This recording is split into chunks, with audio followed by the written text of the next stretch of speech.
पठानकोट छावनी का इलाका शुरू हो गया था। मुझे दूर छोटे छोटे टीलों में घिरी हुई फौजी बैरक्स और एक तरफ खड़े फौजी ट्रक नजर आए। बैरक के दरमियान एक जगह रेजिमेंट का परचम लहरा रहा था। दोपहर के 2 बजे थे। सड़क के दरमियान एक जगह रुकावट लगी थी और 2 सिपाही कांधों पर स्टेन गने लटकाए खड़े थे। टैक्सी रुक गई। शख्स सिपाही टैक्सी के करीब आए और मुझे सलूट किया और तेजी से बांस ऊपर उठा दिया। टैक्सी आगे निकल गई। मैं गौर से एक एक चीज को देख रहा था। रेजिमेंट के बैरक नुमा दफ्तर के बाहर टैक्सी रुक गई। 2 हिंदू सिपाही दफ्तर की सीढ़ियों के आगे मुस्तैद खड़े थे। एक जानिब 2 फौजी जीपें और एक ट्रक खड़ा था। मैंने टैक्सी वाले को रुखसत किया और ब्रीफकेस उठाए दफ्तर की तरफ बढ़ा। दोनों फौजियों ने मुझे सलूट किया और अपनी जगह पर उसी तरह अटेंशन खड़े हो गए। रेजिमेंटल ऑफिस का दरवाजा बंद था। मैं बड़ी शान और एतमाद से सीढ़ियां चढ़ता हुआ बरामदे में आया और दरवाजे पर आहिस्ता से दस्तक दी। बाहर कैप्टन बलराम वर्मा की नेम प्लेट लगी हुई थी। मैं समझ गया कि ये वही कैप्टन वर्मा है जिसका तस्करा अमृतसर के रेलवे स्टेशन पर मिलिट्री पुलिस के जवान ने किया था। अंदर से आवाज आई, यस कम इन। मैं अंदर दाखिल हो गया। छोटा सा कमरा बिजली के हीटर से गर्म हो रहा था। मेरी वर्दी और रैंक देखते ही पुख्ता उम्र का गोल मटोल हिंदू कैप्टन वर्मा जल्दी से उठ खड़ा हुआ। उसने खटाक से सल्यूट किया और बोला, सर। दीवार पर महात्मा गांधी, पंडित नेहरू और भारतीय वजीर आजम मिसेस इंदिरा गांधी की तस्वीरें लगी हुई थीं। मैंने मुस्कुराकर कहा, तुम कैप्टन वर्मा हो? I am sure. वो बोला, यस सर। कैप्टन वर्मा के चेहरे पर मुस्कुराहट आ गई। Please take a seat. मैं कुर्सी पर बैठ गया। वो अभी तक खड़ा था। मैंने उसकी तरफ उंगली से इशारा करते हुए कहा, एट ईज कैप्टन। वो थैंक यू सर कहता हुआ बैठ गया। अब वो ये मालूम करने को बेताब था कि मैं कौन हूँ और छावनी में क्या करने आया हूँ। उसने मेरे कांधे पर मेजर के ओहदे के फूल और क्राउन के नीचे आर्टिलरी का मोनोग्राम पढ़ लिया था। मैंने कहा, मैं मेजर केवल कृष्ण हूँ, 13वीं राजपूत आर्टिलरी। कैप्टन वर्मा उछल कर खड़ा हो गया। सर, आपका तो हमने बहुत इंतजार किया, मगर आप तो सिक लीव पर थे। मैंने हाथ तापते हुए कहा, यस कैप्टन, मैंने मेडिकल ग्राउंड पर छुट्टी ली थी, मगर तुम जानते हो आजकल भारतवर्ष के हालात कैसे हैं। मैंने छुट्टी कैंसिल करवा दी। अब मैं बिल्कुल फिट हूँ। वो बोला, very good sir, most welcome. फिर वो मेज की दराज में से एक फाइल निकाल कर देखने लगा। बोला, सर आपके आईडी कार्ड गुम होने की हमें रिपोर्ट मिली थी। मैं जरा ठिठका, फिर फौरन हंसकर बोला, ओह यस, मगर गुड लक हुई, आईडी कार्ड मेरे बेडरूम के क्लोजेट से मिल गया। ये देखो। मैंने बटुए से मेजर किशन वाला कार्ड निकाल कर कैप्टन वर्मा की तरफ बढ़ाया, जिस पर मेरी तस्वीर लगी हुई थी। वो बोला, थैंक गॉड सर, मगर आपने रिपोर्ट नहीं की। मैंने कहा, अभी हमारी रिपोर्ट लिख लो और जालिंधर कैंट हमारी रेजिमेंट को भी इन्फॉर्म कर दो। उसने कहा, ओके सर, चले आपको कमरा दिखा दूं। आपने लंच किया है और आपका लगेज कहाँ है? मैंने बताया कि मेरा सामान बाद में आएगा। मैं ज्यादा सामान साथ रखा भी नहीं करता। जिन्हों कैप्टन हर वक्त फॉल इन की पोजीशन में रहता हूँ। हाँ, लंच मैंने अभी नहीं किया। I feel hungry. वो बोला, सर आप नहा ले, मैं अभी मेस से लंच भिजवाता हूँ। वो मुझे दफ्तर के अकब में एक लंबी बैरक के कोने वाले कमरे में ले गया। लकड़ी के फर्श पर दरी, एक सोफा और पलंग बिछा हुआ था। खिड़की पीछे एक दीरान खाई की तरफ खुलती थी, जिसके आगे टीलों का सिलसिला था, जहाँ चीर और सफेदे के दरख्त उगे हुए थे। बाथरूम साथ ही था। वो बोला, सर इतनी अच्छी जगह नहीं है, मगर सर ये पठानकोट कैंट है। उसने तहगा लगाया तो मैंने भी उसका साथ दिया। जब वो अंदर चला गया तो मैंने दरवाजा बंद कर लिया। आईने के सामने खड़ा होकर अपना अक्स देखा। मैं मेजर कृष्ण नहीं था, मगर इस वर्दी में बिल्कुल मेजर लग रहा था। मुझे सबसे पहले अपने लिए एक रिवॉल्वर इशू करवाना था, फिर तोपखाने की तनसीबात की अहम तरीन फाइल का मुताला करके उस तोप की पोजीशन मालूम करना थी जिसका रुख लाहौर की तरफ था और जिसको तबाह करने के लिए मैंने इतना बड़ा खतरा मोल लिया था। और अब मैं एक लम्हा भी जाया नहीं करना चाहता था। मेरी नकी हैसियत तस्लीम कर ली गई थी और मैं उससे हर मुमकिन फौरन ही फायदा उठा लेना चाहता था। कैप्टन वर्मा अर्दली के साथ खाना लेकर आ गया। खाना कांसी की थाली में ढका हुआ था। सर भोजन कीजिए, कैप्टन वर्मा ने मुस्कुराते हुए कहा और खाना मेज के बीच में रख दिया। कैप्टन वर्मा रेजिमेंट के बारे में बातें करने लगा। उसका लहजा खुशामदाना था। मैं भी उसकी हौसला अफजाई करने लगा। वो बेहद खुश हुआ। मैंने बातों ही बातों में अपने लिए रिवॉल्वर इशू करवाने का जिक्र किया। नया रिवॉल्वर इशू करवाना कोई आसान बात नहीं होती। यही हुआ। कैप्टन वर्मा बोला, सर आपको अपना रिवॉल्वर साथ लेकर आना चाहिए था। बड़ी कॉम्प्लिकेशंस होंगी, मगर don't worry sir, I will see to it. मैंने कैप्टन वर्मा को यह तासुर दिया कि अपना रिवॉल्वर जालिंधर कैंट की रेजिमेंट में जमा करवा दिया था। वो बोला, नो प्रॉब्लम सर, हम रेजिमेंटल ऑफिस को लिख देंगे कि मेजर साहब को नया रिवॉल्वर इशू किया जा रहा है। ये मैं नहीं चाहता था कि मेरे बारे में इस किस्म की रिपोर्ट पीछे जालिंधर कैंट को दी जाए। मैंने कहा, इसकी क्या जरूरत है, खामखा ऑफिस रूटीन का लंबा चक्कर शुरू हो जाएगा। वो बोला, okay sir, you are the boss, आप जैसा कहेंगे वैसा ही होगा।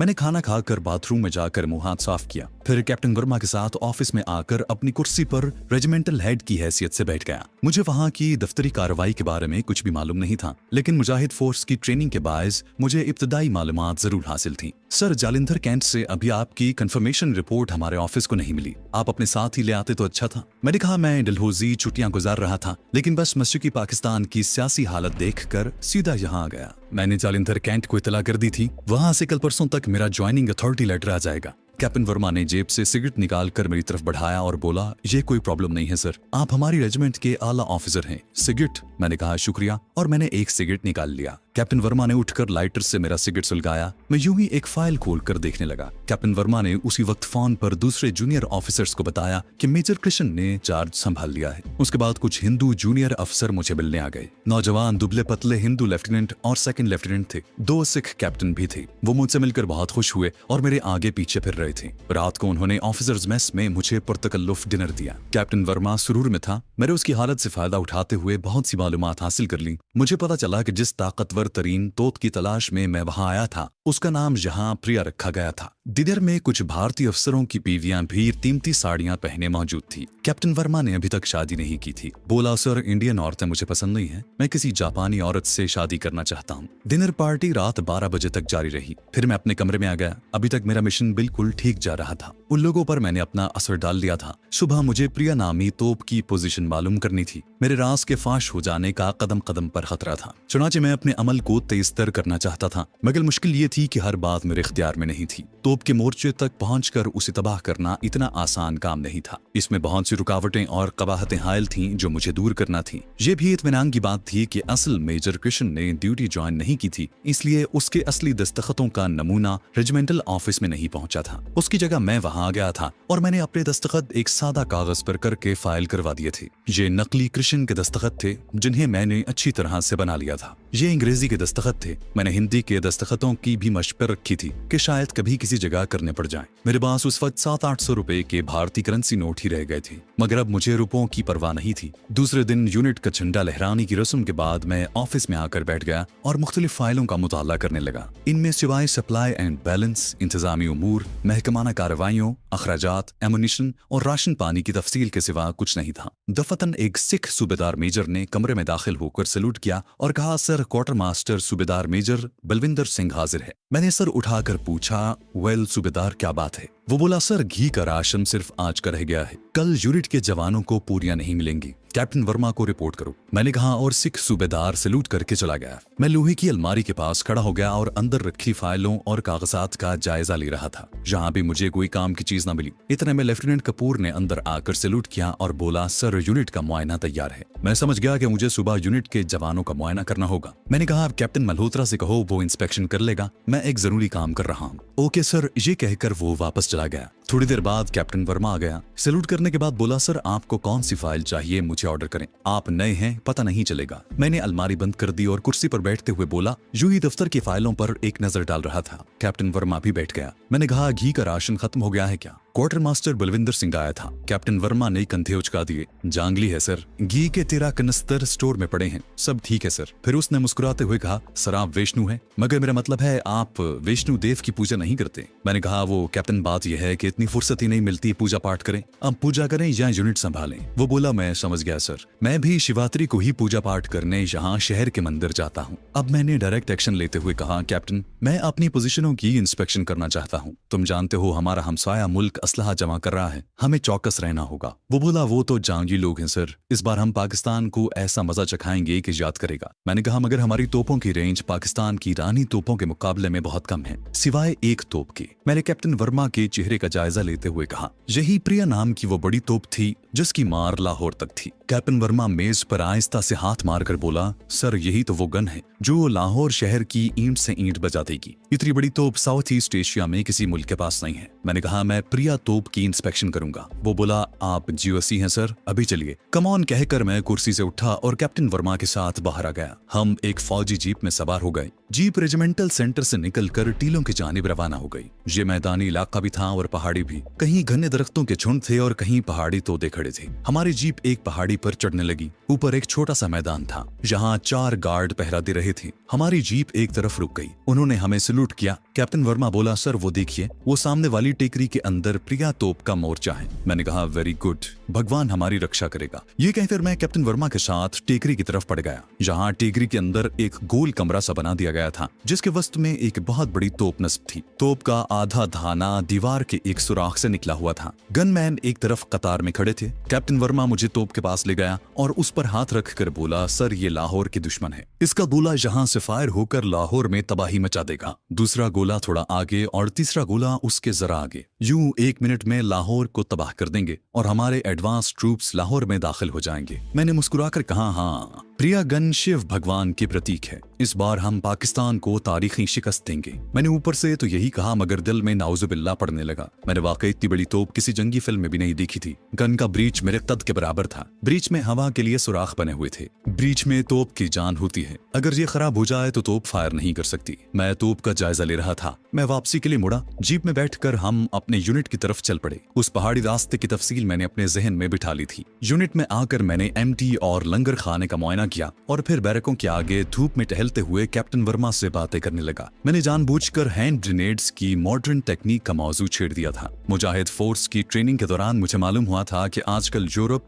और दूसरे मुल्कों में नई वजह के दस्ती बम और जबरदस्त धमाका खेज पेंसिल बम भी तैयार हो रहे हैं, जो कमांडो पार्टियां दुश्मन के इलाके में अपने साथ ले जाकर असलहा खानों में किसी खुफिया जगह लगाकर वापस आ जाती हैं। मैंने कहा, कैप्टन, एक बार मैं मीरठ छावनी एक मीटिंग में गया था तो मुझे मालूम हुआ था कि हमारे इंडियन आर्मी को भी नई किस्म के पेंसिल बम वगैरह सप्लाई किए जाएंगे, मगर वो अभी तक हमारी जालिंधर कैंट में तो नहीं पहुंचे थे। वो बोला, हमारे यूनिट में तो पहुंच गए हैं सर, हमने उनका नाम हनुमान चक्कर बम रखा है। मैंने खुश होकर कहा, वेरी गुड कैप्टन, हमारा दुश्मन बड़ा ताकतवर है और उसे जदीद असलहा मिल रहा है, हमें उसके मुकाबले के लिए हर तरह से अलर्ट और वेल इक्विप्ड रहना होगा। वो बोला, that's right sir, we are well curated. गुफ्तगू के दौरान मैंने मालूम कर लिया कि हनुमान चक्कर नाम के पेंसिल बम यूनिट एमुनेशन रूम में पड़े हैं। चुनाचे शाम को अकेला ही इंस्पेक्शन करने के बहाने एमुनेशन रूम की तरफ निकल गया। मैं मेजर कृष्ण था, मुझे असलहा खाने में दाखिल होने से कौन रोक सकता था। गार्ड ने फौरन दरवाजा खोल दिया। ये एक बहुत बड़ी बैरक थी जिसके ऊपर सिवाय दफ्तर के कुछ नहीं था, मगर असलहे का जखीरा जमीन के अंदर गहरी सुरुंग में था। सुरुंग की दीवारों के साथ साथ एमुनेशन के बड़े बड़े क्रेट लगे हुए थे। गार्ड के 2 सिख सिपाही मेरे पीछे पीछे चल रहे थे। मैं एक एक क्रेट उठाकर देखता, उस पर लिखे हुए नंबर और यूनिट का नाम पढ़ता और ओके कहता हुआ आगे बढ़ जाता। आखिर एक जगह मुझे मेरे मतलब की चीज मिल गई। एक क्रेट पर पी बम लिखा हुआ था। नीचे हिंदी में एमुनेशन अफसर ने हनुमान चक्कर लिख दिया था। मैं वहां रुक गया और गार्ड से कहा कि क्रेट खोला जाए। फौरन क्रेट खोल दिया गया। अंदर स्याह रंग की 2-2 इंच लंबी पेंसिलें पड़ी हुई थीं। यही पेंसिल बम थे और मुझे इन्हीं में से 1-2 की जरूरत थी। मैं एक माहिर फौजी अफसर की तरह उनका मुआयना करने लगा। 2 इंच का पेंसिल बम था, मगर वजन उसकी लंबाई के मुकाबले में ज्यादा था। उसके ऊपर सिरे पर एक छोटा सा गोल डायल लगा हुआ था, साथ ही एक नन्ना सा सुर्ख बटन था। डायल में 1 से लेकर 4 तक अंग्रेजी में हिंसे लिखे हुए थे। मैं समझ गया कि टाइम लैप्स के लिए है। मैंने गार्ड से पूछा, इनके फ्यूज कहाँ हैं? गार्ड बोला, सर फ्यूज निकाल कर अलग रखे हैं। मैंने कहा, ओके, 4 हनुमान चक्कर हमारे ऑफिस में हाजिर करो, हम इन्हें चेक करेंगे, फ्यूज अलग लेकर आना। वो बोला, ठीक है सर। मैं तेज तेज कदम उठाता हुआ असलहे के डंप से निकलकर वापस अपने ऑफिस की तरफ चल पड़ा। मैं जानता था कि कैप्टन वर्मा को मालूम हो जाएगा कि मैंने असलहा डंप का मुआयना किया था। चुनाचे मैंने ऑफिस में जाते ही उसे फोन पर बुला लिया। उसके आने से पहले ही सिख गार्ड मुझे 4 पेंसिल बम और उनके फ्यूज ला कर दे गया था। ये मेरी मेज पर पड़े थे। कैप्टन वर्मा ने अंदर दाखिल होकर उन्हें देखा और बोला, सर ये आपने मंगवाए हैं? मैंने कहा, यस कैप्टन, मैंने तुम्हें इसीलिए बुलाया है, मैं इन्हें चेक करना चाहता हूँ। मैंने जालिंधर कैंट में एक सीक्रेट मिलिट्री रिपोर्ट में पढ़ा था कि इसी किस्म के ऐसे बम भी इंपोर्ट हुए हैं जिनमें डिफेक्ट है। कैप्टन वर्मा एक पेंसिल बम उठाकर देखने लगा। ये बात है तो हमें हेडक्वार्टर इसकी रिपोर्ट करनी चाहिए। मैंने कहा, अभी जरूरत नहीं है, मैं इस किस्म के असलहे की ट्रेनिंग ले चुका हूँ, मैं इसे सुबह चेक करूंगा। और मैंने कैप्टन वर्मा के सामने पेंसिल बम लोहे की अलमारी में रख कर ताला लगा दिया। उसने दबी जबान में कहा, सर अकॉर्डिंग टू रेगुलेशंस ये असलहा हमें अपने पास रखने की इजाजत नहीं है। मैंने मुस्कुराकर कहा, कैप्टन मैं इसकी जिम्मेदारी लेता हूँ। कैप्टन ने उठकर सैल्यूट किया और बोला, दैट्स राइट सर, वैसे आप डिनर मेस में करेंगे या? मैंने कहा, तुम लोगों के साथ डिनर का लुत्फ आता है। वो बोला, थैंक यू सर। ये कहकर वो चला गया। मैंने महसूस किया कि वो कुछ संजीदा हो गया था। मुझे खदशा हुआ कि कहीं उसे शक तो नहीं हो गया। उसका एक ही इलाज था कि मैं अपने अमल को तेज कर दूं और कैप्टन वर्मा को ज्यादा से ज्यादा अपनी आंखों के सामने रखूं। इसीलिए मैंने रात मेस में अफसरों के साथ डिनर करना मंजूर कर लिया। रात को खाने पर मैंने कैप्टन वर्मा को निगाहों से ओझल न होने दिया था, मगर मैंने देखा कि वो खामोश और संजीदा था, जैसे किसी गहरी सोच में डूबा हो। मुमकिन है वो मेरे बारे में सोच रहा हो कि मैंने वो खतरनाक हथियार जो सिर्फ कमांडोज के काम काम आता है अपने ऑफिस में क्यों रखा है। ये ख्याल जहन से झटक कर मैं उस रात शुगुफ्ता मूड में हिंदू और सिख अफसरों से हंस हंस कर बातें करता रहा। दूसरे रोज मैं ऑफिस में आकर बैठा ही था कि ताजा मिलिट्री डाक आ गई। एक खत पढ़कर मेरा रंग उड़ गया। ये खत जालंधर छावनी के ऑफिसर कमांडिंग की तरफ से आया था। उसमें लिखा था कि मेजर किशन अभी तक तिब्बी छुट्टी पर है, इसलिए वो एक और ऑफिसर मेजर चरणजीत सिंह को पोस्ट कर रहे हैं, जो हफ्ते की शाम पठानकोट छावनी के रेजिमेंटल ऑफिस पहुंचकर रिपोर्ट करेगा। मैंने खत जेब में रख लिया। फिर मैं उठकर दफ्तर से बाहर आ गया। मैं बरामदे का जायजा लेना चाहता था। मुझे बाहर आते देखकर गार्ड्स एकदम अटेंशन हो गए। मैं वापस दफ्तर की तरफ आ गया और तेजी से अलमारी की तरफ बढ़ा। ताला खोलकर चारों पेंसिल बम निकाले। वहीं अलमारी के पट की ओट में 2 बमों को फ्यूज लगाए और सुर्ख बटन आगे दबाकर छोटे डायल की बारीक सुई को 3 के हिस्से पर कर दिया। दोनों बम मैंने अपनी जेब में रख लिए। बाकी 2 को कागज में लपेटा, अलमारी को ताला लगा दिया और दफ्तर से निकलकर एमुनिशन डंप की तरफ चल दिया। असलहे के जमीन 2 जखीरे में उतरने लगा। गार्ड मेरे साथ था। मैंने उसे बताया कि मैं पेंसिल बम वापस रखने आया हूँ। मैंने क्रेट खुलवाया और जेब से बम निकालकर उसे खोलने लगा। मैं गार्ड से बातें भी कर रहा था। मैंने जानबूझकर अपने हाथ से रुमाल नीचे गिरा दिया और उसे कहा, जवान रुमाल उठाओ। वो रुमाल उठाने के लिए झुका तो मैंने दोनों बम क्रेट में पड़े दूसरे बमों के साथ रख दिए। सिख गार्ड ने अदब से रुमाल पेश किया। मैंने कहा, वेल डन जवान, क्रेट बंद कर दो, मैंने असलहा चेक कर लिया है। उसने कहा, ठीक है सर, और सिख गार्ड ने क्रेट बंद करके उसके ऊपर पतरी चढ़ा दी। मैं उससे यूनिट के बारे में इधर उधर की बातें करता हुआ असलहे के जखीरे से बाहर आ गया। उस वक्त मेरी जेब में बड़े ही ताकतवर 2 पेंसिल बम पड़े थे, जिनको 2 घंटे के बाद फट जाना था। मैं अपने ऑफिस में आकर बैठ गया। अब मेरे पास वक्त बहुत कम था और मैं जितनी जल्दी हो सके बड़ी तोप प्रिया के मोर्चे में पहुंचना चाहता था, लेकिन कैप्टन वर्मा की मौजूदगी खतरे का अलार्म बजा रही थी। मैं उसे यूनिट से बाहर किसी काम पर भेजना चाहता था। चुनाचे मैंने फौरन उसे फोन करके बुलाया और कहा, कैप्टन, हमें घी की सप्लाई के बारे में शिकायतें मिली हैं। मैं चाहता हूं तुम शहर जाकर घी कॉर्पोरेशन के मैनेजिंग डायरेक्टर से खुद मिलो और बात करो। उसने कहा, सर, फोन पर बात कर लेते हैं। मैंने कहा, नहीं कैप्टन, तुम उन लोगों को नहीं जानते। घी की क्वालिटी में भी मुझे फर्क लगा है, तुम खुद जाओ। कैप्टन वर्मा ने सैल्यूट करते हुए कहा, ओके सर। उसके चेहरे पर वही पुरस्कार संजीदगी थी। ये मेरे लिए खतरे का बहुत बड़ा अलार्म थी। कैप्टन वर्मा चला गया तो मैंने उठकर दरवाजे पर गिरे पर्दे की ओट में इसे झांक कर देखा। वो गहरी सोच में डूबा हुआ था। मेरा दिल शिद्दत से धड़कने लगा। कहीं ये जीओसी जालिंधर कैंट को फोन न कर दे। मेरे दिल में तरह तरह के वसवसे पैदा होने लगे। मेरी आंखें कैप्टन वर्मा पर लगी हुई थी। जीप में बैठकर उसने इंजन स्टार्ट किया और उसे दरख्तों के नीचे से निकालकर यूनिट के गेट की तरफ बढ़ गया। जब वो अहाते से निकलकर शहर जाने वाली सड़क पर रवाना हो गया तो मैं वापस अपनी कुर्सी पर आकर बैठ गया। नए मेजर चरणजीत सिंह के चार्ज लेने में अभी 2 दिन पड़े थे। उसकी मुझे फिक्र नहीं थी। परेशानी इस बात की थी कि कहीं कैप्टन वर्मा शहर जाकर मिलिट्री पुलिस को फोन न कर दे कि उसे मेजर कृष्ण पर शुबा है। कुछ भी हो सकता था। हालात करीब करीब हंगामी ही थे। एक बार मुझ पर मिलिट्री पुलिस ने हाथ डाल दिया तो फिर निजात नामुमकिन थी। वक्त गुजर रहा था। मेरी जेब में पड़े हुए दोनों पेंसिल बमों के अंदर लगी हुई नन्ही सी गरारी ने चलना शुरू कर दिया था और 1.25 घंटे बाद इन बमों को कयामत खेज धमाके के साथ फट जाना था। कैप्टन वर्मा शहर जा चुका था। कम से कम मुझे तो यही यकीन था। अब इस किस्म के खदशात पर गौर करने का वक्त नहीं था। मैं उठने ही लगा था कि फोन की घंटी बजी। मेरा दिल जोर से धुड़कने लगा। मैंने रिसीवर उठा लिया।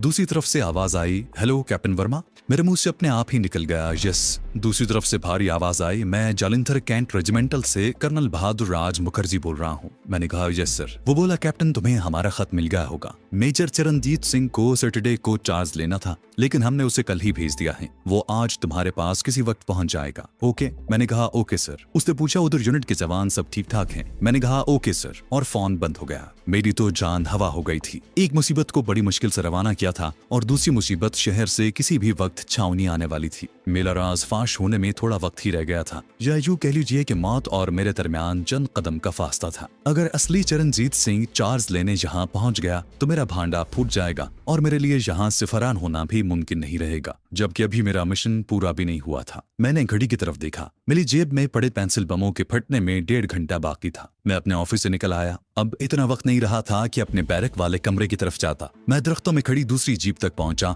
और तेजी से प्रिया तोप के मोर्चे की तरफ रवाना हो गया। टीकरी तक पहुंचते पहुंचते मुझे 7-8 मिनट लग गए। मेरी जीप देखकर वहां के गार्ड अटेंशन हो गए थे। मैंने जीप से उतरते ही रोबदार आवाज में बोलना शुरू कर दिया, तुम लोग ड्यूटी से इधर उधर क्यों होता है? कैप्टन वर्मा को तुम्हारी शिकायत मिली है। तुम जहाँ यूनिट में है जांगली लोग इधर फिल्म देखने नहीं आया। ये कहकर मैं सीधा तोप के बंकर में उतर गया। गनर अटेंशन हो गए थे। मैंने उन पर रोब झाड़ना शुरू कर दिया और उन्हें कहा, चलो बाहर जाकर फॉल इन हो जाओ। वो एक कतार में बाहर निकल गए। अब मैं अपने शिकार के सामने तन्हा खड़ा था। वक्त किसी तेज रफ्तार परिंदे की तरह उड़ा जा रहा था। मैंने जेब से पेंसिल बम निकाले और उन्हें तोप की ब्रीच के सुराहों के अंदर धकेल दिया। मुझे ऐसे लगा जैसे मेरे सर पर कोई बहुत बड़ा बोझ उतर गया हो, और फिर मैं तेजी से बाहर आ गया। बाहर चारों गनर्स और चारों गार्ड्स फॉल इन होकर अटेंशन खड़े थे। मैंने उन्हें मजीद डांटने के बाद ड्यूटी ठीक देने की हिदायत की और फिर जीप में सवार होकर वापस चल पड़ा। पेंसिल बम मैंने ब्रीच के अंदर इस तरह गिराए थे कि उन बमों को कोई नहीं देख सकता था। अब मेरा प्रोग्राम जीप समेत भागने का था। बमों के फटने में 1 घंटा कुछ मिनट बाकी थे। मेरी जीप यूनिट के गेट के करीब पहुंच गई। जीप को गेट में ले जाने की बजाय मैं तेजी से गुजर गया। रास्ते में मुझे कैप्टन वर्मा के मिलने का अंदेशा था।